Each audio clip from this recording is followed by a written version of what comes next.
দে রে ভোলা, একবার চা দে। মাথাটা বড় ধরে গেছে। বৃষ্টির ঠান্ডা জলে অসময়ে ভিজেছি, সেই কারণেই বোধ হয় এরকম ভার হয়ে রয়েছে। একটু কড়া করে চা বানা দেখি বাপ। আর আমি বরং ততক্ষণে একটা বিড়ি ধরাই। কথাগুলো বলতে বলতে ভোলার চায়ের দোকানের ভেতর ঢুকে এলো রামপ্রসাদ ভট্টাচার্য। কুমিল্লা গ্রামের ৮ থেকে ৮০ প্রায় প্রতিটা মানুষই তাকে এক নামে চেনে। রামপ্রসাদ ভট্টাচার্য বড় বিচিত্র চরিত্রের মানুষ। সে এক এক সময় এক এক রকম মূর্তি ধারণ করে। কখনো বাচ্চাদের সাথে ছেলে খেলায় অত্যন্ত ব্যস্ত হয়ে হেসে একেবারে লুটোপুটি খায়, তো আবার কখনো অত্যন্ত গাম্ভীর্যের সাথে গ্রাম প্রধানের সহিত গুরুত্বপূর্ণ আলোচনা সভায় বসে। রামপ্রসাদ ভট্টাচার্য অতীতে কর্মজীবনে এক বেসরকারি প্রতিষ্ঠানে কর্মরত ছিলেন। কাজের সূত্রে তাকে বাংলা সহ ভারতবর্ষের বহু জায়গায় যেতে হয়েছে একাধিকবার। সেই সূত্রে তার অভিজ্ঞতার ভাণ্ডারে এমন অনেক লোমহর্ষক রোমাঞ্চকর ঘটনা স্মৃতি রয়েছে, যা শুনে যে কোনো মানুষের গায়ে উত্তেজনা ও ভয় কাঁটা দিতে বাধ্য। বর্তমানে রামপ্রসাদ ভট্টাচার্য কর্মজীবন থেকে বিচ্ছিন্ন হয়েছে আজ প্রায় অনেক বছর হয়ে গেল। তার বয়স এখন ৬০-এর গণ্ডি পার করেছে। সে যখনই ভোলার দোকানে এসে একটু চায়ের আসরে বসে, তখনই কেউ না কেউ তাকে তার অতীত জীবনের কোনো ঘটনা শোনানোর জন্য অনুরোধ জানায়। তবে বৃদ্ধ রামপ্রসাদ ভট্টাচার্য খুব একটা তার অতীত জীবনের ঘটনার কথা কারোর সঙ্গে ভাগ করে নিতে চায় না।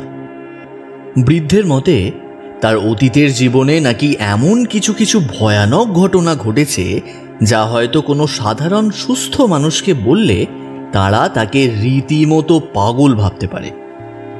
সেই সমস্ত ঘটনা এতটাই অবিশ্বাস্য এবং অযৌক্তিক। বৃদ্ধ রামপ্রসাদ ভট্টাচার্যের মতে যুক্তিতর্ক দিয়ে যে সমস্ত কিছু প্রমাণ করা যায় না, তার মানে এই নয় যে সে সমস্ত কিছু ব্যাখ্যাহীন বা অযৌক্তিক বিষয়। নিজের সাথে অনেকেরই এই ব্যাপারে অমিল হওয়ার কারণে খুব একটা সেই সমস্ত ঘটনার কথা কারোর সাথে বলেন না তিনি কখনোই। বেশিরভাগ দিনই ভোলার চায়ের দোকানে বসে একটু চা খেয়ে আর মনের সুখে ধূমপান করে চলে যান। তবে আজ যে এইভাবে তাকে সত্যিই একটা ঘটনার কথা বলতে হবে, তা সে নিজেও হয়তো ভাবতে পারেনি। আরে রামপ্রসাদ খুড়ো যে, তা রামপ্রসাদ খুড়ো কেমন আছো? হ্যাঁ, বেশ অনেকদিন পরে আবার তোমার সাথে দেখা হলো। কথাগুলো বলতে বলতেই ভোলার চায়ের দোকানের ভেতর ঢুকে এলো এক তরুণ যুবক, সুবীর। সুবীর কুমিল্লা গ্রামের ছেলে হলেও দীর্ঘদিন সে গ্রামের পার্শ্ববর্তী শহরে থাকে পড়াশোনার জন্য। সুবীর বছর বয়সের কলেজ পড়ুয়া ছাত্র। পড়াশোনায় সে বেশ ভালো। সুবীরকে বরাবরই বড় স্নেহ করেন রামপ্রসাদ ভট্টাচার্য।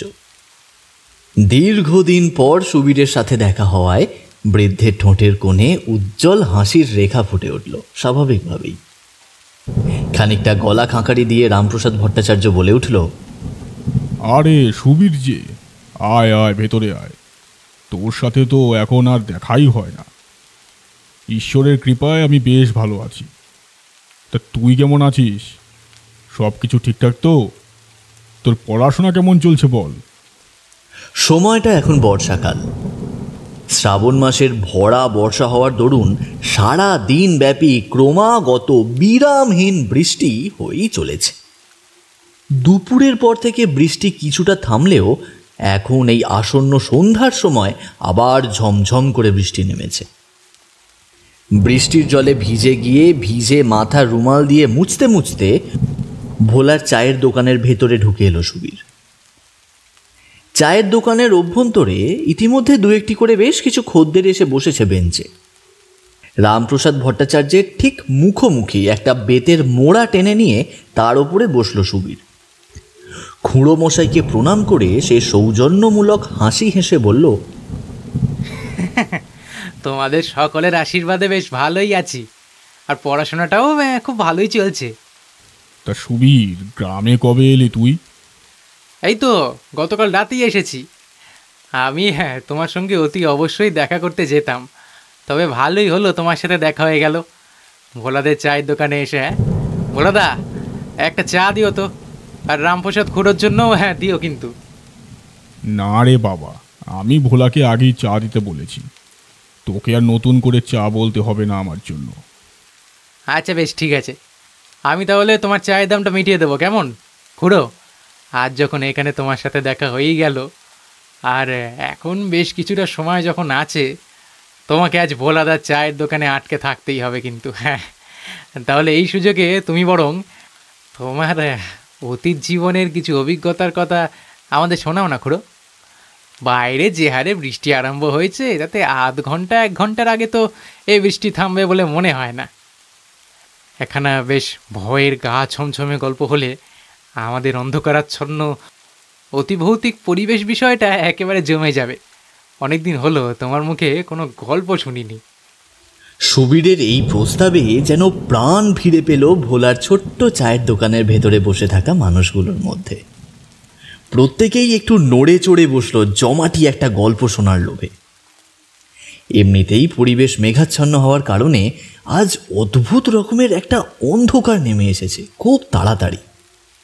নিকষ কালো এই অন্ধকারের মধ্যে কেবলমাত্র আলোর উৎস বলতে চায়ের দোকানের মধ্যে জ্বলতে থাকা ছোট্ট টিমটিমে লণ্ঠনের আলোটাই একমাত্র ভরসা।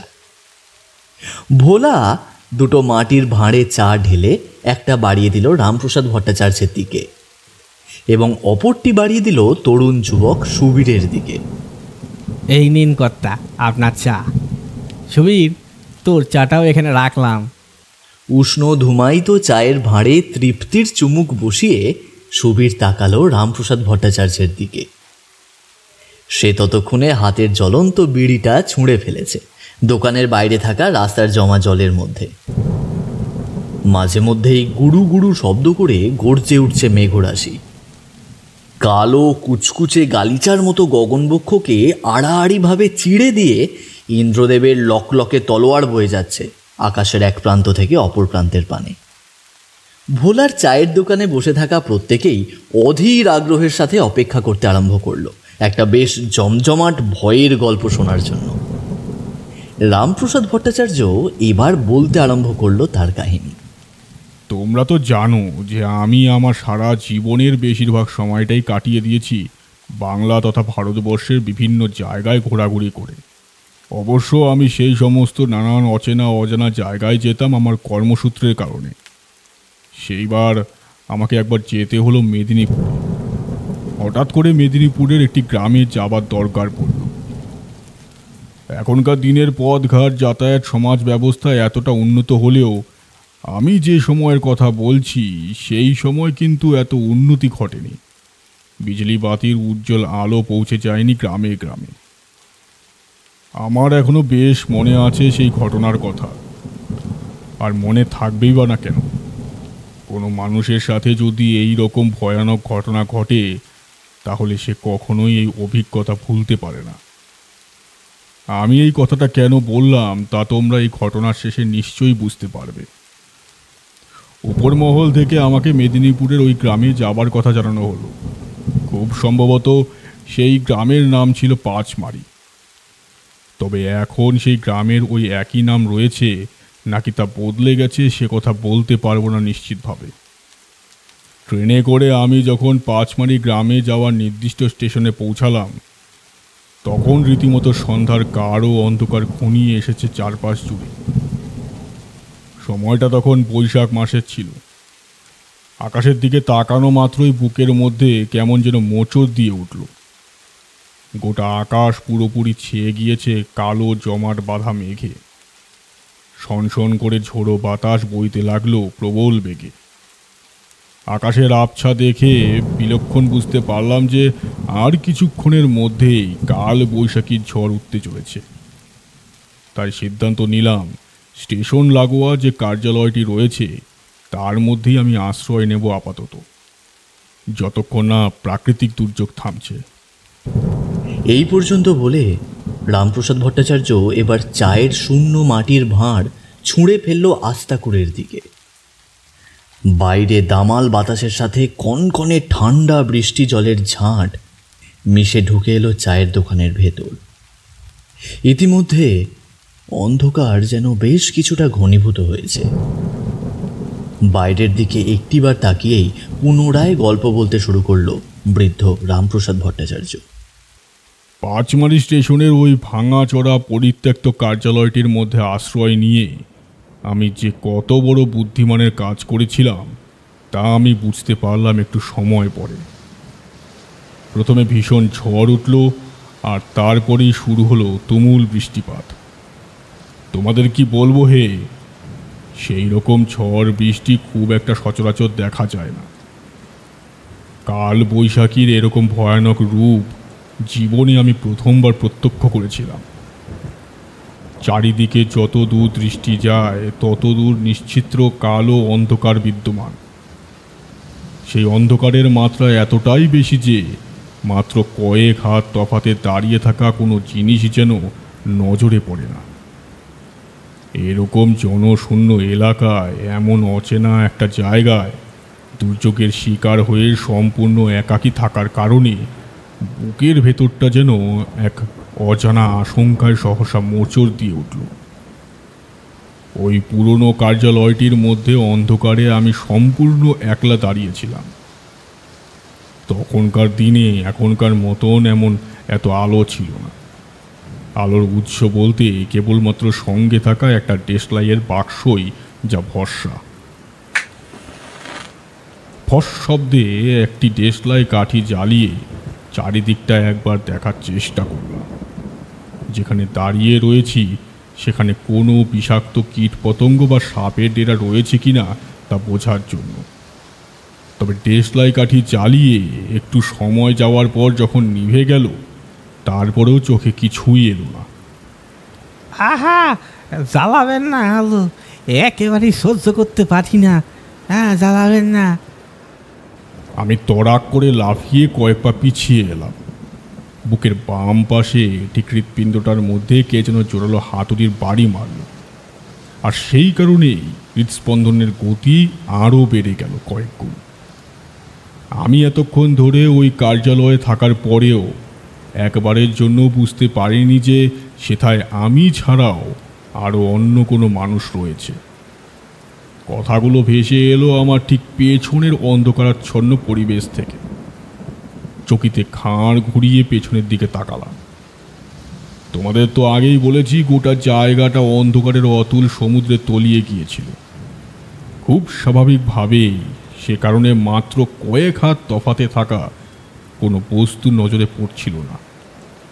তবে এইবার চোখের দৃষ্টি খানিকটা সংকুচিত করে অনেকক্ষণ আধারে দাঁড়িয়ে থাকার কারণে চোখ সয়ে গিয়েছিল। তাই এবার আমি দেখলাম একটা কিম্ভূত কিমাকার দর্শন লোক বসে আছে সেখানে। তবে তাকে দেখতে ভারী অদ্ভুত। মাথা ভরা তার ঝাঁকড়া ঝাঁকড়া ঘন কালো চুল, দুটো বড় বড় ড্যাব ড্যাবে চোখ, গায়ের রং বোঝা যায় না সঠিকভাবে, শীর্ণকায় তার শরীর। দেহের তুলনায় মাথাটা যেন অস্বাভাবিক রকমের বড়। আঁতুর গা, কোমরে জড়ানো রয়েছে একটি মলিন ধুতি। শতাব্দী প্রাচীন কার্যালয়ের এক কোণে বসে আছে সেই মানুষটি। তবে সবচেয়ে আশ্চর্যজনক এবং ভয় ধরানো যে বিষয়টি তা হলো তার দুই চোখ। হ্যাঁ, এমন অন্ধকারের মধ্যেও জোনাকি পোকার আলোর মতো একটা মৃদু অনুজ্জ্বল আলো যেন বেরিয়ে আসছে অক্ষিকোটরের বিস্ফারিত দুই চোখের মধ্য থেকে। আমি বেশ ঘাবড়ে গিয়েছিলাম ঠিকই, কিন্তু তা বহিঃপ্রকাশ করলাম না। বুকের মধ্যে কিছুটা সাহস ফিরিয়ে এনে ভারী গলায় বললাম, তুমি তুমি কে? এখানে এভাবে বসে আছো কেন? কখন থেকে বসে রয়েছো? আমার কথা শুনে সেই অদ্ভুত লোকটি এবার কেমন যেন খ্যাক খ্যাক করে হেসে উঠল। তার হাসির ধরন আমার মোটেই পছন্দ হলো না। সে এমনভাবে হাসতে আরম্ভ করল যেন আমি তাকে রীতিমতো কোনো মজার কথা বলেছি। তার ওই রকম হাসি আমার বড় বিরক্তির কারণ হলো। মনের মধ্যে থেকে সবটুকু ভয় নিমিষে দূর হয়ে মাথার মধ্যে জন্ম নিল ক্রোধ। আমি খানিকটা চটে গিয়ে উঁচু গলায় বললাম, কি হলো? এভাবে হাসছো কেন? আমি হাসার মতো কি কথা বলেছি শুনি? আমার ধমকানিতে এবার কাজ হলো। হাসি থামালো সেই লোকটা। একটা অদ্ভুত ধরনের খ্যানখ্যানে গলায় সে বলল, মাফ করবেন, আমি আপনার কথা শুনে হাসলাম বলে। আসলে আমি এখানেই থাকি, এই বাড়িতে বহুদিন ধরে রয়েছি। কি জানি আজ কত বছর হয়ে গেল এখানে এভাবে পড়ে আসি। সময়ের কোনো সঠিক হিসেব নেই। অন্ধকার আমার ভীষণ প্রিয়, আলো একেবারেই সহ্য হয় না। তাই তো আপনাকে বললাম যে আলো জ্বালাবেন না, জ্বালাবেন না আলো। লোকটার কথাগুলো আমার ভারী গোলমেলে ঠেকলো। আমার মনে সংশয় জাগলো এই মানুষটির মানসিক সুস্থতা নিয়ে। কোনো সুস্থ স্বাভাবিক মানুষ কখনোই এরকম অবান্তর কথা বলতে পারে না। নিজের ভাগ্যের প্রতি বড়ই রাগ হলো। এরকম এক দুর্যোগে যাও বা একটা মাথা জোগার মতো ঠাঁই পেলাম, তাও কিনা এরকম একটা পাগলের সাথে একত্রে থাকতে হচ্ছে। এ কথাটা ভাবতেই বুকের মধ্যে এক অন্যরকম অনুভূতি ছড়িয়ে পড়ল। মস্তিষ্কে এমন দুশ্চিন্তাও হলো যে এই পাগল যদি আমার কোনো ক্ষতি করার চেষ্টা করে। কথায় বলে পাগলে কি না করে। তাই নিজেকে রক্ষা করার জন্য একটা শুকনো মোটা গাছের ডাল অন্ধকারে হাতড়ে আবিষ্কার করলাম। আমার মনের মধ্যেকার এই সমস্ত ভাব কি যেন এক দুর্বোধ্য উপায়ে বুঝতে পেরে গেল সেই লোকটি। সে তার ওই দুই বিস্ফারিত অনুজ্জ্বল চোখ নিয়ে তাকালো আমার দিকে। তারপর আবার কিছুটা খ্যাক খ্যাক করে হেসে বলল, কি ভাবছেন কোনো এক পাগলের পাল্লায় পড়েছেন বুঝি? না না না না, আমি পাগল নই। আমাকে দয়া করে পাগল বা বদ্ধ উন্মাদ ভাববেন না, ভাববেন না। আমি প্রায় শিউরে উঠলাম। কিছুতেই বুঝতে পারলাম না ওই অদ্ভুত দর্শন লোকটা আমার মনের কথা বুঝতে পারলো কিভাবে। তার মুখের অভিব্যক্তি দেখে আমার মনে হলো সে যেন আমার দিকে তাকিয়ে ব্যঙ্গের হাসি হাসছে অতি নীরবে। আমার মনের মধ্যে চলতে থাকা সমস্ত কিছুই যেন তার জানা।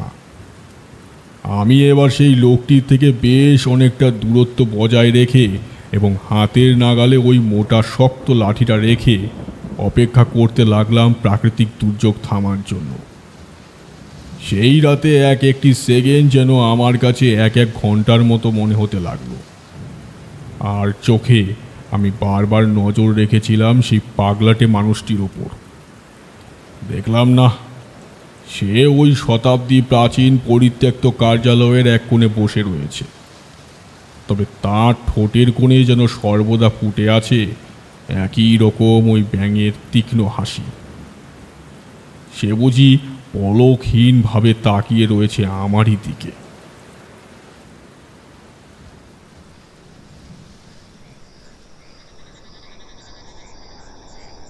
যাক বাবা, অনেকটা সময় ওইভাবে আটকে থাকার পরে শেষমেশ যে সুস্থ স্বাভাবিক অবস্থায় বাইরে বেরিয়ে আসতে পেরেছি, এটাই যথেষ্ট। লোকটা কেমন কেমন যেন অদ্ভুত। এরকম অদ্ভুত লোক আমি এর আগে কখনো কোথাও দেখিনি। প্রাকৃতিক দুর্যোগ অর্থাৎ সেই ভীষণ কালবৈশাখীর ঝড় থামার পর আমি সেই কার্যালয় ছেড়ে বাইরে বেরিয়ে এসে বেশ খানিকটা স্বস্তির নিঃশ্বাস নিলাম। মনের মধ্যে ওই লোকটিকে নিয়ে যে হাজারো রকমের দুশ্চিন্তার জন্ম হয়েছিল তার থেকে মুক্তি পেলাম। হাঁফ ছেড়ে বাঁচা বোধ হয় একেই বলে। নিজের মনেই বললাম কথাগুলো। প্রায় একটানা 40 থেকে 45 মিনিট মুষলধারে বৃষ্টি আর প্রবল ঝড় ঝঞ্ঝার পর আকাশ কিছুটা পরিষ্কার হলো, কিন্তু বৃষ্টি সম্পূর্ণরূপে থামলেও ঝোড়ো হাওয়া বইতে থাকলো বেশ জোরালোভাবে। আমি যখন সেই কার্যালয় ছেড়ে বেরিয়ে এলাম তখন অন্তিমবারের মতন একবার পিছন ফিরে তাকাতেই অন্ধকার কোণের মধ্যে ঘাপটি মেরে উবু হয়ে বসে থাকা সেই অদ্ভুত লোকটির দিকে তাকিয়ে দেখলাম সে যেন আমার দিকে কেমন কটমট দৃষ্টিতে তাকিয়ে রয়েছে। হিংস্র সাপদ প্রাণী নিরীহ শিকারের ওপর ঝাঁপিয়ে পড়ার পূর্বে ঠিক যেরকম চাউনিতে তাকিয়ে থাকে, তার দৃষ্টির মধ্যে উপস্থিত ছিল হুবহু সেই রকম একটা চাউনি। তোমাদের তো আগেই বলেছি যে তখনকার দিনে বৈদ্যুতিক বাতির আলো পৌঁছে যায়নি গ্রামে গ্রামে। প্রত্যন্ত গ্রামগুলি সত্যি অচপাড়াগা ছিল। বৃষ্টি থামলো ঠিকই, কিন্তু দুর্যোগ কিছুই কমল না। কাঁচা কাদা মাটির রাস্তা ধরে জমা জলের বুকে ছপছপ শব্দ তুলে আমি বহু কষ্টে খুব সাবধানে এগিয়ে যেতে লাগলাম সামনের দিকে। সরু কাঁচা মাটির রাস্তাটা আঁকাবাঁকাভাবে সর্পিল গতিতে এগিয়ে গিয়েছে সেই পাঁচমারি গ্রামের দিকে। রাস্তার দুই ধারে কেবলই ফাঁকা জমি। বিপুল পরিমাণে বৃষ্টি হওয়ার কারণে জমির কিছু কিছু জায়গায় জল জমেছে। রাস্তার দুই ধারে থাকা ছোট ছোট গুল্ম লতাপাতা আর কচু বনের ঝোপ থেকে ভেসে আসছে একটানা ব্যাঙের গর্জন। দূরে দূরে মাঝে মধ্যে দাঁড়িয়ে থাকা ঢ্যাঙা গাছপালার মধ্যে বসবাসকারী ঝিঝি পোকার আওয়াজও কর্ণগোচর হয়। আকাশের বুকে মেঘ কিছুটা কেটে যাওয়ায় গোলাকার উজ্জ্বল চাঁদ উঠেছে মধ্য গগনে। সেই চাঁদের উপচে পড়া মোহময়ী জ্যোৎস্না আলো সমগ্র ধরাতলের ওপর নেমে এসে এক অদ্ভুত সুন্দর নৈশ সৌন্দর্যে পরিপূর্ণ করে তুলেছে চারপাশটা। সেভাবেই বেশ অনেকটা পথ হাঁটতে হাঁটতে আসার পর আমার নজরে এলো রাস্তার ধারে একটু উঁচু মতো বাসার মাচার ওপর বসে আছে বেশ কিছু স্থানীয় মানুষজন। বহুক্ষণ পর কোনো মানুষের দেখা পেয়ে আমার শরীরের মধ্যে কেমন যেন একটা বল ফিরে এলো। তবে আমি তখনও বুঝতে পারছিলাম না যে আমার জন্য ঠিক কী সাংঘাতিক ভয়াবহতা অপেক্ষা করে রয়েছে। এক টানা এত দূর পর্যন্ত গল্প বলার পর একটু থামল রামপ্রসাদ ভট্টাচার্য। ভোলা সিগারেটের প্যাকেট থেকে একটা সিগারেট বের করে সেটা বাড়িয়ে দিল তার দিকে। রামপ্রসাদ ভট্টাচার্যের ঠোঁটের কোণে মৃদু হাসির রেখা ফুটে উঠল। তার চোখে মুখে ধরা দিল প্রসন্নতার ছাপ। দেশলাইয়ের কাঠি জ্বালিয়ে সিগারেটে আগুন ধরিয়ে লম্বা লম্বা টান দিতে লাগলো রামপ্রসাদ।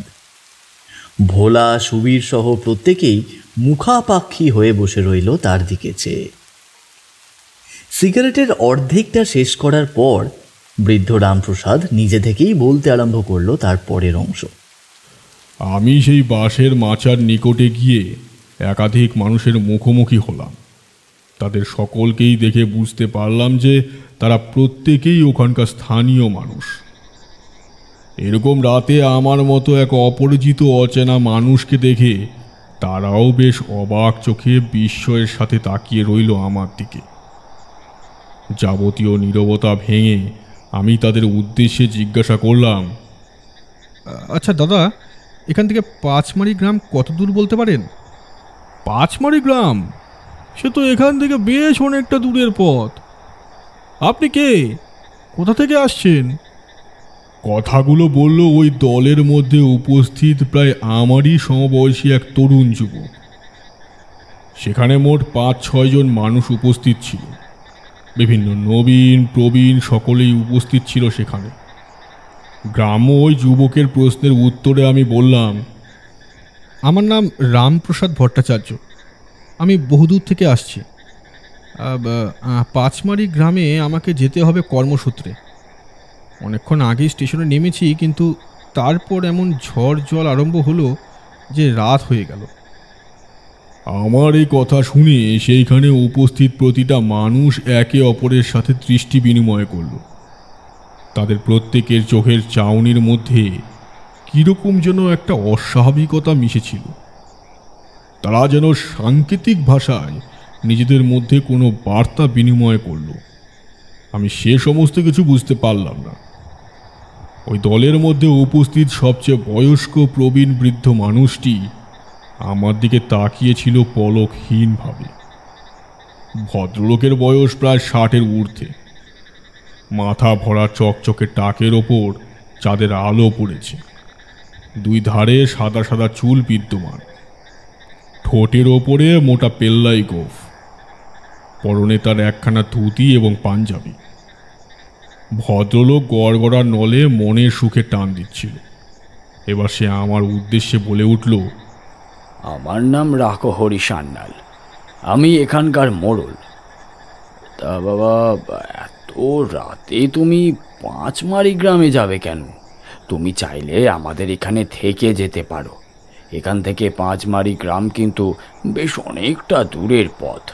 এতটা পথ হেঁটে যাবে এমন রাত বিরেতে হেন অন্ধকারে, তা সেই জন্যই বলছি আর কি। ওই বৃদ্ধ ভদ্রলোক তথা রাকহরি সান্যালের এই কথা শুনে আমার খুব ভালো লাগলো। সত্যি গ্রামগঞ্জের মানুষেরা কতটা সরল হয়, কতটা সাদাসিধে ভালো মনের মানুষ হয়। আর ঠিক এই কারণেই আমার মতো একটা অজানা বহিরাগত ছেলেকে নিজেদের বাড়িতে রাতের বেলায় শুধুমাত্র আমার বিপদের আশঙ্কা করে থাকার কথা বলছে। আমি সৌজন্যমূলক মৃদু হাসি হেসে রাকহরি মশাইয়ের উদ্দেশ্যে বললাম, আপনাকে অসংখ্য ধন্যবাদ। এইভাবে আমার বিপদের কথা ভেবে নিজের বাড়িতে আশ্রয় দেওয়ার ইচ্ছা প্রকাশ করার জন্য। সত্যি আপনার মতো ভালো মনের মানুষ বড় কমই দেখেছি। কিন্তু মাফ করবেন, আমায় আজ রাতেই সেই গ্রামে গিয়ে উপস্থিত হতেই হবে। কাল খুব ভোরে আমার কাজ রয়েছে। আজ রাতে যদি আমি এখানে থেকে যাই তাহলে অনেকটা দেরি হয়ে যাবে। কিন্তু বাবা, তুমি আমার কথাটা একটু বোঝার চেষ্টা করলে বোধহয় ভালোই হতো। বুঝতেই তো পারছো, গ্রামগঞ্জের রাস্তা অন্ধকারে পরিপূর্ণ, তার উপরে আবার এরকম বৃষ্টি হয়েছে। কে জানি পথে ঘাটে যদি কোনো বিপদের মুখোমুখি হও। না রাকহরি মশাই, আমার পক্ষে থাকাটা সম্ভব হবে না। আপনি আমায় ঠিকানাটা বলে দিন, আমি ঠিক পৌঁছে যেতে পারবো। দয়া করে আমাকে নিয়ে এত বেশি চিন্তা করবেন না। রাকহরি মশাইয়ের বহু অনুরোধের পরেও আমি তাদের গ্রামে থাকতে রাজি হলাম না দেখে তার মুখ জুড়ে কেমন যেন অন্ধকার ঘনিয়ে এলো। তিনি বুঝি বেশ কিছুটা হতাশগ্রস্ত হয়েই এক প্রকার আমাকে পাঁচমারি গ্রামের ঠিকানা বলে দিলেন। ঠিকানা জেনে ধন্যবাদ জানিয়ে পেছন ফিরে আমি পুনরায় হাঁটতে আরম্ভ করতেই যাব, সহসা এমন সময় রাকহরি মশাই গড়গড়ায় টান দিয়ে ধোয়া ছেড়ে বললেন, দাঁড়াও বাবা, তোমাকে আরও একটা কথা বলার আছে। এই কথাটা কিন্তু অত্যন্ত জরুরি এবং গুরুত্বপূর্ণ। তোমাকে যদি এই কথা না বলি তাহলে তোমার বড় বিপদ ঘটতে পারে। রাকহরি মশাইয়ের দিকে তাকিয়ে আমি দেখলাম তার মুখ কেমন যেন থমথমে হয়ে উঠেছে। দুই চোখের কোণে যে জিনিসটা উকি মারছে তা ভয় বা আতঙ্ক ছাড়া আর অন্য কিছুই নয়। ভদ্রলোকের গলার আওয়াজ কেমন যেন পরিবর্তন হয়ে গিয়েছে মাত্র কিছু সময়ের মধ্যেই। তিনি ভারী দুশ্চিন্তার সাথে থমথমে গলায় বললেন, রাতের বেলায় তুমি যেতে চাইছো, তা তুমি যাও বাবা, তবে তোমাকে একটু সাবধান করে দেওয়ার দরকার আছে। যাওয়ার সময় যদি কোনো মোটর গাড়ি তুমি দেখতে পাও তাহলে ভুলেও খবরদার ওই গাড়ির মধ্যে তুমি কিন্তু উঠবে না। মোটর গাড়ির চালক করিম মিয়া যদি তোমায় বারবার করে তার গাড়িতে উঠতেও বলে তাহলেও তার কথা তুমি শুনবে না। তুমি যেমনভাবে হেঁটে যাচ্ছ ঠিক সেই রকমভাবেই কিন্তু হেঁটে চলে যাবে। সত্যি কথা বলতে রাকহরি মশাইয়ের শেষের বলা এই কথাগুলো শুনে আমার বেশ খানিকটা ভয় লাগলো।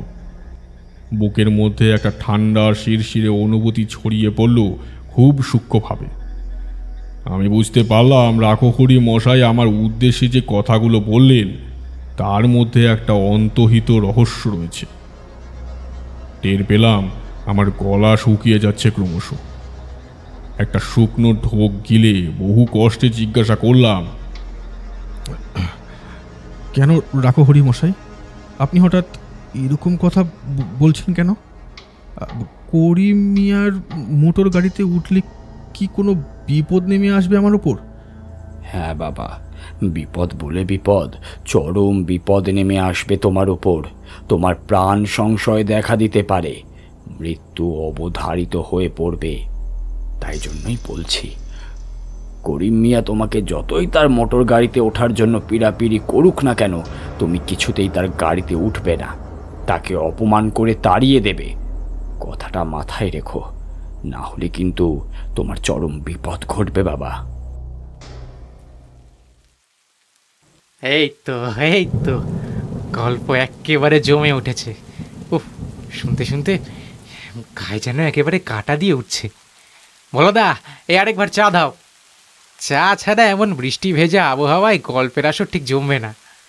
বৃদ্ধ রামপ্রসাদ ভট্টাচার্য এতক্ষণ পর এবার একটু থামতেই বেঞ্চ থেকে উঠে দাঁড়িয়ে চায়ের দোকানদার ভোলার উদ্দেশ্যে কথাগুলো বলল তরুণ যুবক সুবীর। সুবীরের কথা শুনে তৎক্ষণাৎ ভোলা চায়ের কেটলি চাপালো উনুনের ওপর। হাত পাখা নেড়ে উনুনের আঁচ খানিকটা গনগনে করে দিল। গরম দুধের ওপর চা পাতা আর চিনি দিতেই টকবক করে ফুটতে আরম্ভ করলো চা। গুমটি মতন ছোট্ট দোকানটার ভেতরে বসে থাকা অন্যান্য মানুষজনগুলো কেউ মুখে টু শব্দটিও করছেন না। সকলে যেন বোবা হয়ে গিয়েছে গল্প শোনার উত্তেজনায়। কাঁধের গামছাটা দিয়ে কপালে জন্ম নেওয়া বিন্দু বিন্দু ঘাম মুছে ভোলা এক ঝলক রামপ্রসাদ ভট্টাচার্যের দিকে তাকিয়ে বলল, সত্যি কথা, গল্পটা কিন্তু নেহাত মন্দ লাগছে না শুনতে। ভোলার এই কথা শুনে রামপ্রসাদবাবু এবার বেশ কিছুটা চটে গিয়ে খানিকটা মেজাজের সাথেই বলল, আহ, তখন থেকে কি গল্প গল্প বলে চলেছ বলো তো দেখি তোমরা। আমি তোমাদের মোটেও কোনো অলীক কল্পনা কিংবা মিথ্যার ওপর আশ্রয় নিয়ে বানানো গল্প বলছি না। বলছি আমার নিজের জীবনে ঘটে যাওয়া এক ভয়ানক অভিজ্ঞতার কথা। তোমরা যদি আর একবারও আমার বলা সত্য ঘটনাকে গল্প বলে উল্লেখ করো, তাহলে আমি কিন্তু বেশ অপমানিত বোধ করব, এবং সেখানেই আমি কাহিনী অসমাপ্ত অবস্থায় থামিয়ে উঠে যাব। রামপ্রসাদ ভট্টাচার্যের ধমকানিতে যেন ভয়ে ঠক ঠক করে কাঁপতে লাগলো চায়ের দোকানদার ভোলা। সে জানে যে একবার যদি রামপ্রসাদ ভট্টাচার্য চটে যায়, তাহলে আর কারো সাধ্য নেই তাকে দিয়ে তার অতীতের অভিজ্ঞতার ঘটনা বলানোর মতো। সে এবার কাঁচুমাচু স্বরে বলল, কথা, আপনি আমার মার্জনা করবেন কথা। কি বলতে কি বলে ফেলেছি, মুখের এই অপরাধ ক্ষমা করুন। নিন কথা, আপনার চা দয়া করে নিন। আমার ওপর রাগ করবেন না কথা, রাগ করবেন না। ভোলার এই কথা শুনে এবার যেন কিছুটা মাথা ঠান্ডা হলো রামপ্রসাদ ভট্টাচার্যের। ভোলার হাত থেকে চায়ের ভাঁড় নিয়ে সে তাতে ঈষৎ ফুঁ দিয়ে ঠোঁট ছোঁয়ালো। গল্পের পরবর্তী অংশ শোনার জন্য টান টান উত্তেজনায় অধীর আগ্রহের সঙ্গে অপেক্ষা করছিল সেখানে উপস্থিত প্রতিটা মানুষ। ইতিমধ্যেই প্রকৃতি আরও অন্ধকারাচ্ছন্ন হয়ে পড়েছে। পরিবেশের মধ্যে থেকে সবটুকু আলোর মাত্রা যেন উবে গিয়েছে কর্পূরের মতো। সুবীরের অনুরোধে গল্প আবার শুরু হলো। সেই রাতে যে কতটা সময় আমি হেঁটেছিলাম তার বিন্দু মাত্র হিসাব নেই। তবে সম্পূর্ণ একাকী নির্জন পথ ধরে হাঁটতে হাঁটতে আমি মাঝে মধ্যেই উপলব্ধি করছিলাম যে আমি যেন একা নই। আমাকে ঘিরে আরও অনেকগুলো কালো কালো ছায়া মূর্তি আমার গতিবিধি লক্ষ্য করে যেন কোনো অসৎ উদ্দেশ্যে তারাও এগিয়ে চলেছে আমার সাথে সাথে। তোমরা বিশ্বাস করো, আমার মনের ভ্রম কিংবা চোখের ভুল নয়। আমি পরিষ্কার এক এক সময় দেখলাম রাস্তার দুই ধারে থাকা পার্শ্ববর্তী ঝোপঝাড়ের মধ্যে কারা যেন টকটকে লাল চোখে তাকিয়ে রয়েছে আমার দিকে। ওরকম লাল চোখ যে কোনো প্রাণীর হতে পারে তা আমি শত চেষ্টা করেও বুঝে উঠতে পারলাম না।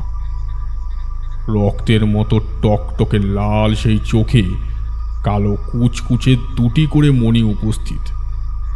শ্রীগালের মতো সাপদ প্রাণীদের চোখ রাতের অন্ধকারে কিছুটা উজ্জ্বল হয় একথা ঠিকই, কিন্তু তাই বলে ওরকম টকটকে ফলের মতো লাল হয় না কখনোই। আমি হাতের মধ্যে শক্ত করে ধরলাম একটা মোটা লাঠি। এরকম পরিস্থিতিতে এটাই একমাত্র আমার আত্মরক্ষার উপায়। নিজের ভাগ্যের প্রতি নিজেরই ভীষণ রাগ হলো। যদি আসার সময় ওরকম ঝড় জলের মুখোমুখি না হয়ে পরিত্যক্ত কার্যালয়ের মধ্যে আটকে না পড়তাম, তাহলে সন্ধ্যার অন্ধকার নামার আগেই আমি হয়তো সঠিকভাবে পাঁচমারি গ্রামে পৌঁছে যেতে পারতাম। কিন্তু তা না হওয়ার কারণে এরকম অসহায় অবস্থায় একরাশ দুশ্চিন্তার বোঝা মাথায় নিয়ে আমাকে যেতে হচ্ছে। বরাবরই আমি একটু ডাকাবুকো প্রকৃতির মানুষ ছিলাম। ভূত প্রেতের অস্তিত্বে আমার খুব একটা বিশ্বাস ছিল না কোনো কালেই। তবে মনের মধ্যে যে জিনিসটা নিয়ে ভয় হলো সেটা চোর ডাকাতির উপদ্রব। যদি এরকম একটা জায়গায় এমন অসহায় অবস্থায় একদল ডাকাতের খপ্পরে পড়ি, তাহলে আর প্রাণে বাঁচা সম্ভব নয়। আমার সঙ্গে বেশ কিছু অর্থ রয়েছে, সেই সমস্ত কিছু তো তারা লুণ্ঠন করবেই, সাথে আমার প্রাণটাও কেড়ে নেবে। ঈশ্বরের উদ্দেশ্যে কাতরভাবে প্রার্থনা জানালাম এবং এই পরিস্থিতি থেকে উদ্ধারের উপায় বাতলে দিতে বললাম। ততক্ষণে আমি পুরোপুরি নিঃসন্দেহ হয়েছি যে আমার পিছু পিছু সত্যি অনেকগুলো কালো কালো ছায়ামূর্তি এগিয়ে আসছে। আমি তাদের পায়ের আওয়াজ পেয়েছি, কিন্তু ঘাড় ঘুরিয়ে পেছন পানে তাকানো মাত্রই তারা যেন অন্ধকারের সাথে মিলিয়ে যাচ্ছে অদ্ভুতভাবে। এসব কি ঘটছে তা বুঝে উঠতে পারছিলাম না। জলজ্যান্ত মানুষগুলো ওরকমভাবে মিলিয়ে যাচ্ছে কি করে? ওরা আদতে রক্ত মাংসে করা জীবন্ত কোনো মানুষ, নাকি অন্য কিছু? এই প্রশ্নটা মাথার মধ্যে আসতেই আমার মনে হলো আমার গোটা শরীর কেমন যেন ভারী হয়ে উঠছে ধীরে ধীরে। বুকের মধ্যে হৃদস্পন্দনের মাত্রা বেড়ে গেল কয়েক গুণ। আমার যাবতীয় ভাবনার জাল ছিন্ন করে ওই নৈশ্য পরিবেশের মধ্যে একটা বিজাতীয় বিকট শব্দের সৃষ্টি হলো। আচমকা পিছন ফিরে তাকাতেই আমি যা দেখলাম তাতে আমি পুরোপুরি চমকিত হয়ে পড়লাম। সুবীর প্রশ্ন করল, কেন রামপ্রসাদ খুড়ো, তুমি হঠাৎ করে পিছনে ফিরে তাকাতেই বা কি এমন জিনিস দেখলে যার কারণে পুরোপুরি চমকিত হয়ে উঠলে? আর ওই বিজাতীয় বিকট শব্দটা আসলে কিসের শব্দ ছিল? পেছন ফিরে তাকাতেই আমি দেখলাম বহুদূর থেকে একটা কালো রঙের মোটর গাড়ি ঘর ঘর যান্ত্রিক শব্দ করতে করতে রাস্তা ধরে এগিয়ে আসছে ক্রমে আমারই দিকে। আমার বুকের ভেতরটা হিম হয়ে গেল একটু একটু করে। মনে পড়ে গেল রাখহরি মশাইয়ের বলা ওই কথাগুলো। রাস্তার মাঝ বরাবর পাথরের মূর্তির মতো স্থির হয়ে অবিচল দাঁড়িয়ে রইলাম, যেন এতটুকু হাঁটার শক্তি পর্যন্ত দেহের মধ্যে আর অবশিষ্ট নেই। আরে আরে বাবু, আসুন আসুন আসুন আসুন, আমার মোটর গাড়িতে উঠে আসুন বাবু। এই রাত বিরেতে অন্ধকার পায়ে হেঁটে যেতে পারবেন না আপনি, বড্ড কষ্ট হবে আপনার। তা আপনি কোথায় যাবেন তা বলুন বাবু, আমি আপনাকে পৌঁছে দেব। মোটর গাড়ির চালক আমার সামনে গাড়ি নিয়ে এসে বেশ জোরালো শব্দে ব্রেক কষে মুখ বাড়িয়ে আমার দিকে তাকিয়ে কথাগুলো বলল। চাঁদের ঝলমলে নীলচে সাদা চাঁদনি আলোয় আমি দেখলাম চালকের মুখখানি। চালকের বয়স হয়েছে যথেষ্ট, সে কথা তার গলার আওয়াজ শুনেই পরিষ্কার বোঝা যায়। দীর্ঘদিন মানুষের বুকের মধ্যে সর্দি বসলে যেরকম ঘড়ঘড়ে আওয়াজ বের হয়, ঠিক সেই রকম তার গলার আওয়াজ। চালকের মুখমণ্ডলে অসংখ্য অগণিত আঁকি বুকি বয়সজনিত ভাঁজের রেখা চলে গিয়েছে এদিকে ওদিকে।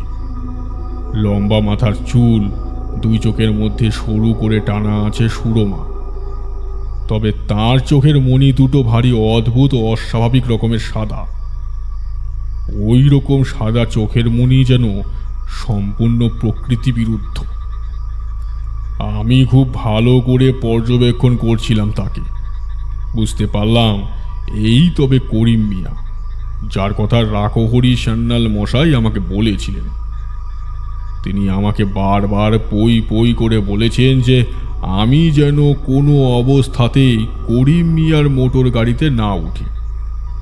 তার শত অনুরোধ করার পরেও আমি যেন তার মোটরে না উঠি, যদি উঠে পড়ি তাহলে নাকি আমার বড় সড়ো রকমের একটা বিপদ ঘটে যেতে পারে, এমনকি মৃত্যুর আশঙ্কাও তিনি করেছেন।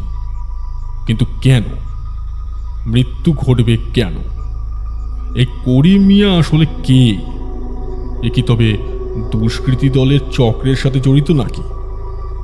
হয়তো মোটর গাড়িতে আমার মতোই ওই রকম নিরীহ বিপদগ্রস্ত মানুষদের প্রথমে তুলে কোনো এক নিরিবিলি জায়গায় নিয়ে যায়, তারপর তাদের হত্যা করে সমস্ত কিছু মূল্যবান জিনিসপত্র নিয়ে পালিয়ে যায়।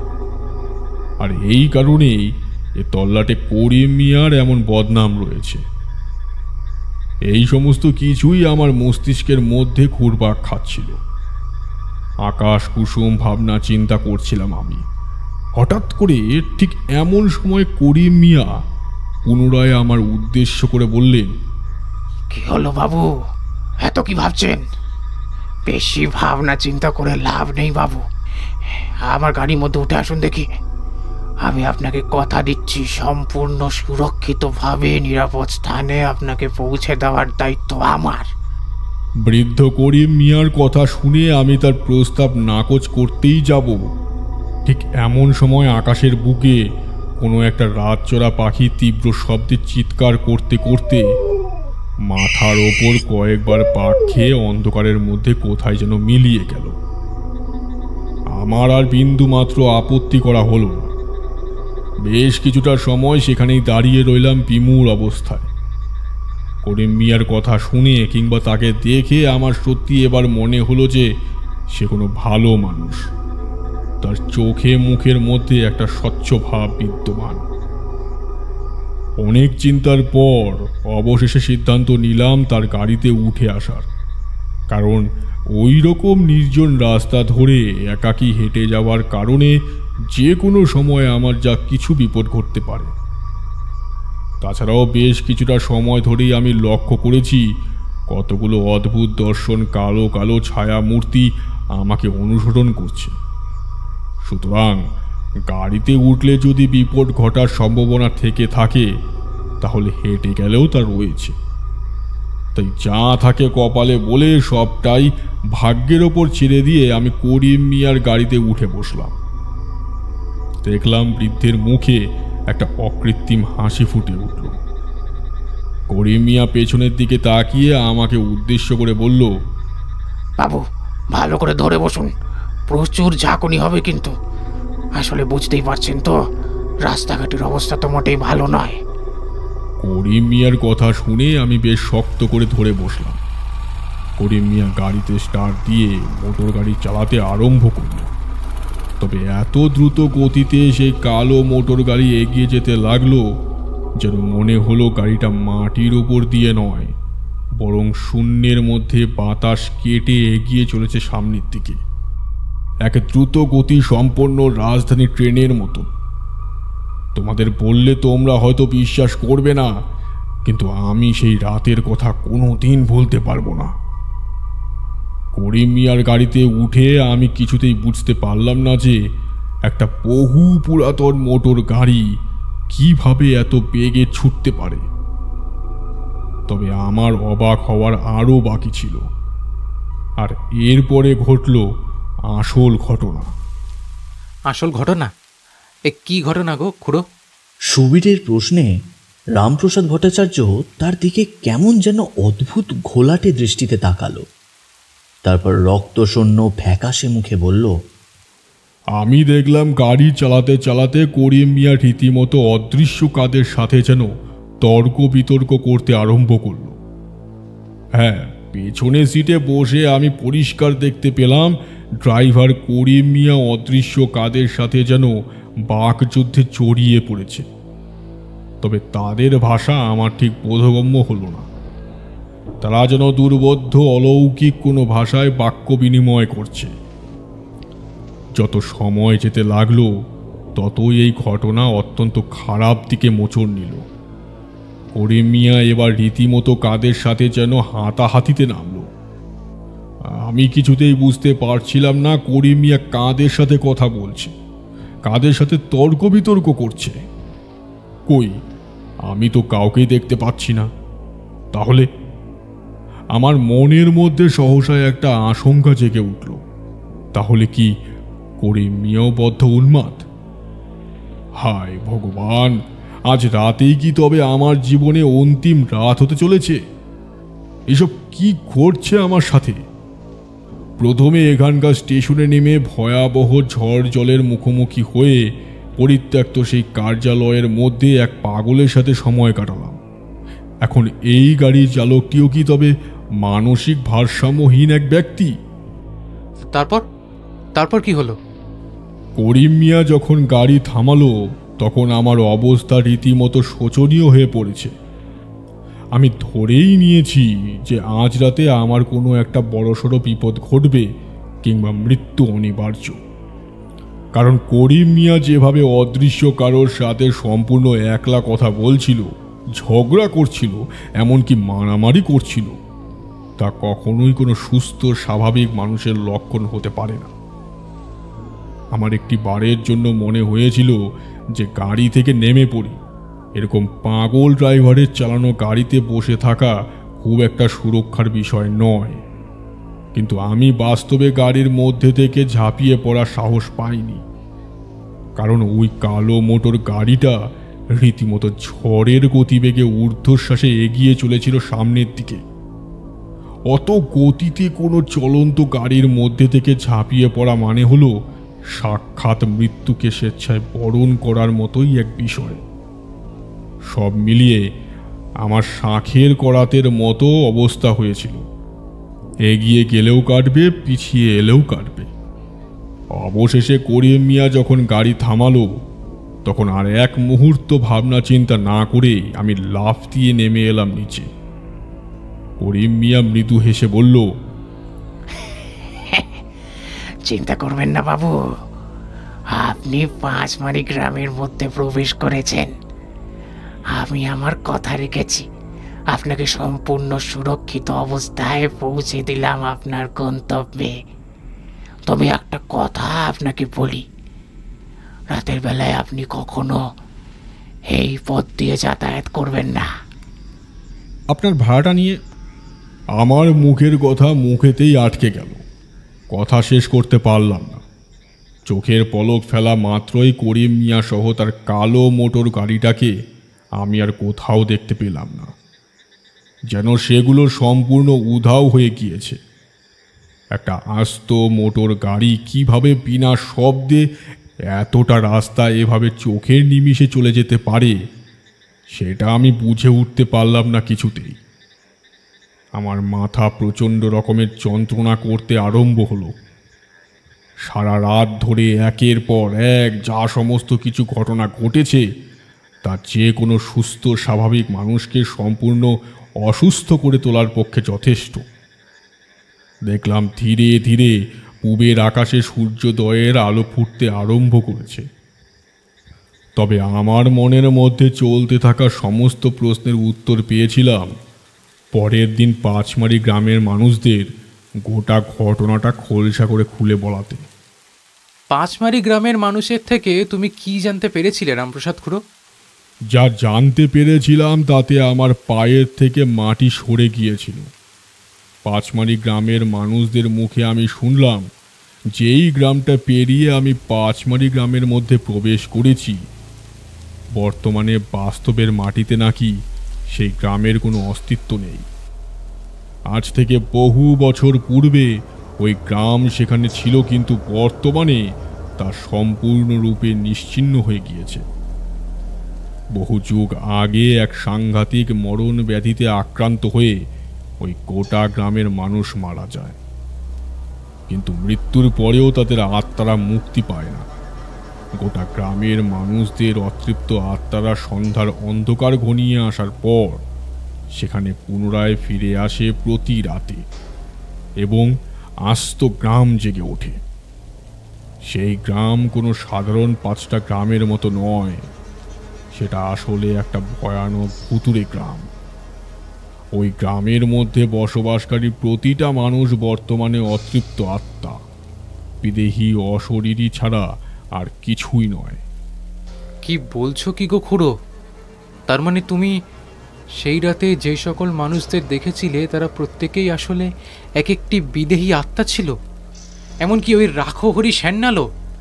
হ্যাঁ রে সুবীর, তাহলে আর বলছি কি, রাখহরি শ্যান্নাল এবং সেই বাঁশের মাচার মধ্যে উপস্থিত প্রত্যেকেই আসলে রক্তে মাংসে গড়া কোনো জীবন্ত মানুষ ছিল না। তারা প্রত্যেকেই এক একটি অশরীরী বিদেহী আত্মা ছিল। শুধুমাত্র তাই নয়, স্টেশনে নেমে সেই ঝড় জলের সময় পরিত্যক্ত কার্যালয়ের মধ্যে যে অদ্ভুত দর্শন মানুষটির সাথে আমার সাক্ষাৎ হয়েছিল, সেও ছিল এক প্রেতাত্মা, ওই গ্রামের মধ্যে উপস্থিত এক অশরীরী। কিন্তু তোমার কথা যদি ধরেই নিই, তাহলে তো এটাও প্রমাণ হয় যে করিম মিয়াও এক অতৃপ্ত আত্মা ছিল। একেবারেই তাই, করিম মিয়াও ছিল এক অতৃপ্ত আত্মা। মৃত্যুর পর সে তার অত্যন্ত পছন্দের এবং জীবন দশায় রোজগারের একমাত্র সম্বল ওই মোটর গাড়িটাকে নিয়ে সে প্রতি রাতের আঁধারে বারবার যাতায়াত করত গ্রামের পথ ধরে। করিম মিয়া এক অতৃপ্ত আত্মা ছিল বলেই তার গলার আওয়াজ আমার ওই রকম ঘর ঘরে লেগেছিল, এবং সেই কারণেই অত দ্রুত গতিতে সে মোটর গাড়ি ছোটাতে সম্ভব হয়েছিল। শুধুমাত্র এতটুকুই নয়, আরও অনেক কিছু জানতে পেরেছিলাম পাঁচমারি গ্রামের মানুষদের কাছ থেকে। গোটা গ্রামের অতৃপ্ত আত্মারা নাকি সাংঘাতিক ভয়ানক। যে কোনো জীবিত মানুষ যদি রাতের বেলায় ভুলবশত কিংবা নিজের অজান্তে এই সমস্ত কিছু না জেনে তাদের গ্রামে প্রবেশ করে, তাহলে তারা রাতের এক বিশেষ প্রহরে সবচেয়ে অশুভ শক্তি সম্পন্ন আত্মায় পরিণত হয়ে সেই অসহায় মানুষটির প্রাণ নেয়। ঠিক এই কারণেই রাখহরি শ্যান্নাল আমায় বারবার তাদের কাছে থাকার জন্য অনুরোধ করেছিল, যাতে আমি তাদের আশ্রয়ে থাকি এবং গভীর রাতের ওই বিশেষ প্রহরে সেখানে উপস্থিত প্রতিটি আত্মা অত্যন্ত অশুভ ক্ষমতার অধিকারী হয়ে আমায় হত্যা করতে পারে।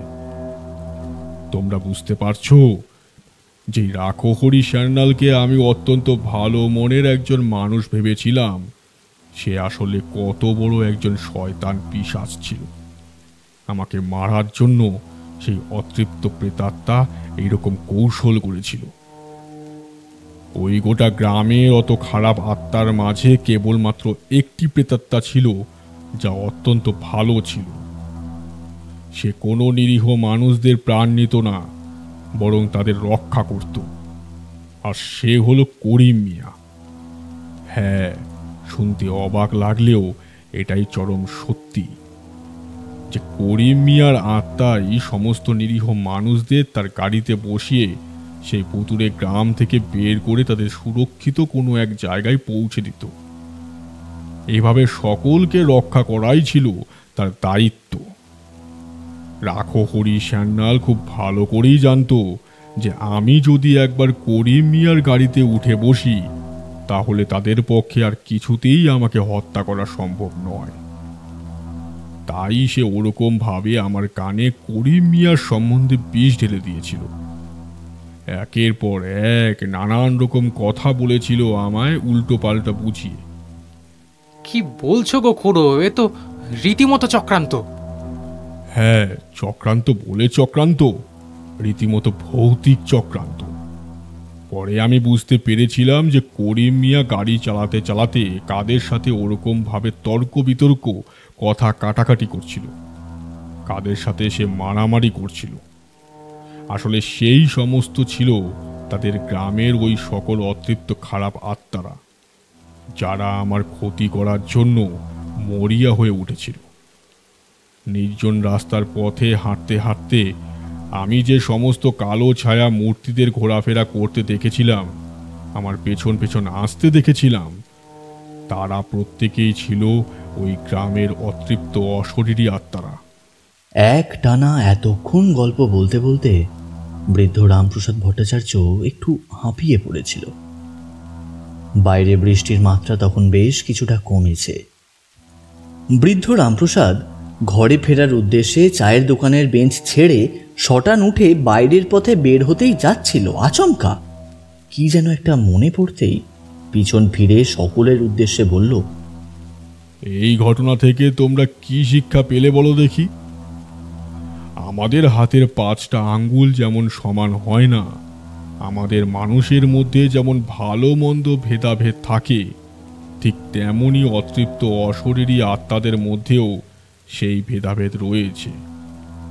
সেই বিভীষিকাময় রাতে আমি কখনোই প্রাণে বাঁচতে পারতাম না যদি না করিম মিয়ার আত্মা আমায় ওইভাবে তাদের গ্রাম থেকে বাইরে বের করে সুরক্ষিত স্থানে পৌঁছে দিত। সে অভিশপ্ত রাতে আত্মাদের হাত থেকে রক্ষা পেয়েছিলাম এক আত্মার কারণে। তাই ভূত প্রেত অশরীরী মানেই যে সবসময় ভীষণ ক্ষতিকারক এমনটা কিন্তু নয়। আচ্ছা, এবার চলি হে, আবার পরে কোনো একদিন আসবো। তবে রোজ রোজ এইভাবে গল্প শোনানোর আবদার করো না কিন্তু। আজ নিতান্তই সুবীর আমার কাছে আবদার করলো তাই বললাম আর কি। আচ্ছা খুড়ো, এরপর আপনি সত্যিই দেখেছিলেন যে সেই গ্রামটা আছে কি নেই? খুব তাড়াতাড়ি পাঁচমারি গ্রামের সমস্ত কাজকর্ম মিটিয়ে আমি দিনের বেলায় সূর্যের আলো থাকতে থাকতে সেই স্থান ছেড়ে চিরকালের মতো চলে এসেছিলাম। আসার পথে দেখেছিলাম সত্যিই সেখানে কোনো গ্রামের চিহ্ন মাত্র নেই। অথচ রাতের অন্ধকার নামার পর একটা জমজমাট গ্রাম্য পরিবেশ তৈরি হয়ে ওঠে। এখনো এত বছর পরেও সেই আত্মারা মুক্তি পায়নি। কালের চক্রে একইভাবে প্রতি রাতে নেমে আসে রাতের ঘন আধারে। আর যে সমস্ত মানুষেরা ভুলবশত নিজের অজান্তে এত কিছু না জেনে সেখানে উপস্থিত হয়, তাদেরই কপালে মৃত্যুর কালযোগ ঘনিয়ে আসে। কিন্তু ঠিক তখনই তাদের বাঁচানোর উদ্দেশ্যে সাক্ষাৎ দেবদূতের মতো হাজির হয় করিম মিয়ার আত্মা, তার কালো কুচকুচে মোটর গাড়িখানা নিয়ে।